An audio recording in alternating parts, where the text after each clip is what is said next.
Our guest Binay Kumar Singh is an author who's written extensively about the PFI. Karnal Singh is a former director of the Enforcement Directorate. Shatabi Shivanna is an advocate and Atiq Ur Reham, Islamic scholar, joining us.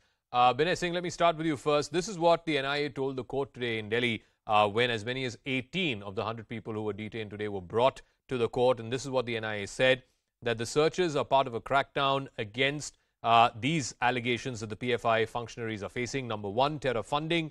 Number two, organizing terror training camps. And number three, radicalizing people to join proscribed organizations. This is the justification given by the NIA.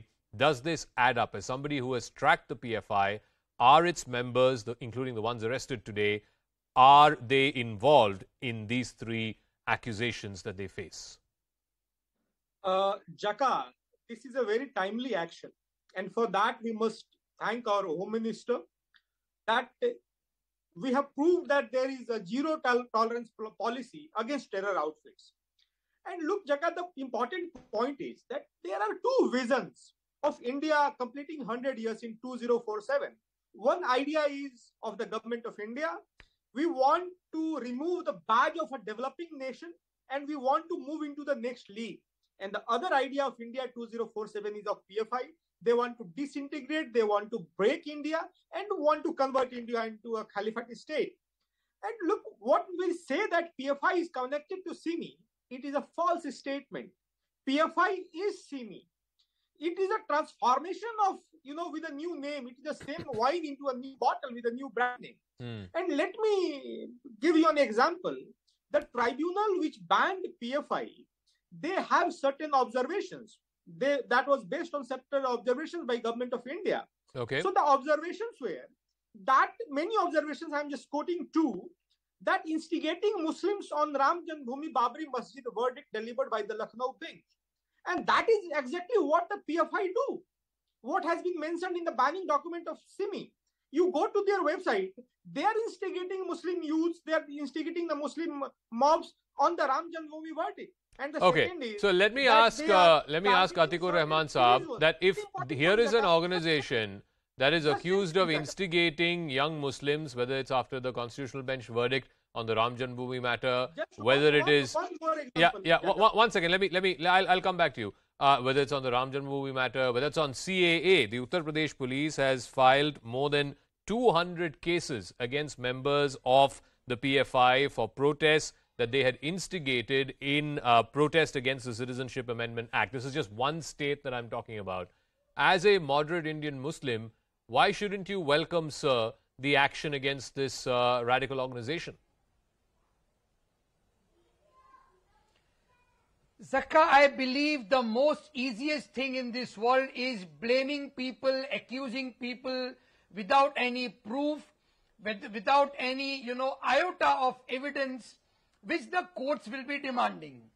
Mr. Binay Singh has just said about something about the Vision 2047 document of the PFI, wherein the siege was there by some policing in some states, and they captured some documents. And the PFI gave a clarification that 2047 document of theirs is very much evident on their website. Which document will you believe in? The security forces? No, leave the document aside. Are you, Atiq Ur Reham Saab, are you saying that this organization, various members of this organization, in the state of Kerala alone, they have 27 cases against different PFI functionaries? In the state of Karnataka, there are 33. Why should average Indian moderate Muslim bat for such an extremist organization? It's a simple question. The least I would say is the Constitution of India gives ample powers to the citizens of the state against the state. The state is not empowered to vilify the citizens. The least I would say, Zakka, because herein the state is having accusations without evidence. Oh, no. Whether that evidence holds up or not is for a court to decide. But let me ask Karnal Singh, please respond.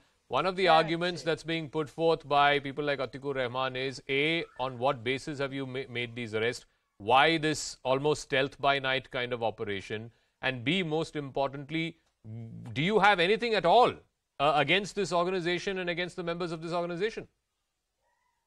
Number one, I do not consider it to be related to a religion. It is basically internal security issue. There are evidences against this particular organization, that is PFI, of indulging into radicalization, terror financing. And let me give you an example.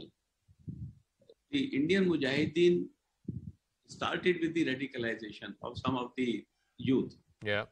And then it was taken advantage of by terrorist organizations like Lashkar-e-Toiba, Jaish-e-Mohammed, etc.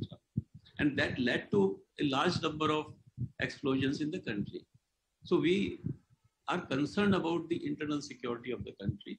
Radicalization can be misused, can be taken advantage by the enemies, by the foreign terrorist organizations.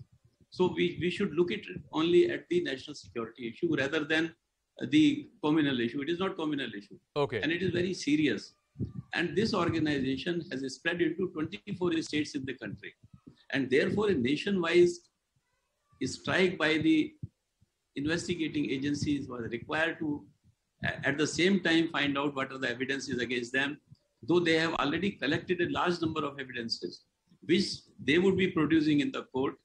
When taking them on remand, those evidences are discussed before the court. It is not that the court is just on the basis of that the NIA or ED says that the remand should be given, court will give remand. Court asks questions. Court asks what are the evidences